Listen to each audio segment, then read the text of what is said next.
טוב, זה מבט מלמעלה.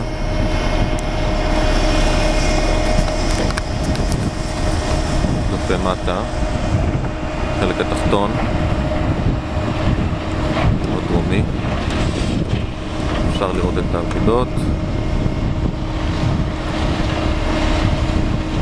אפשר לראות את הגדרות שעובדים עליהם, את הגדרות תמך. אפשר לראות בריכות ביוב שהביאו כבר. נראה שדברים מתקדמים יפה. זה השופל שראינו קודם, עובד בחלק העליון.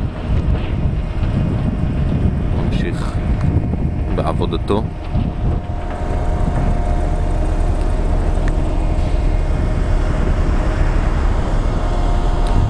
חזרנו לבריכה.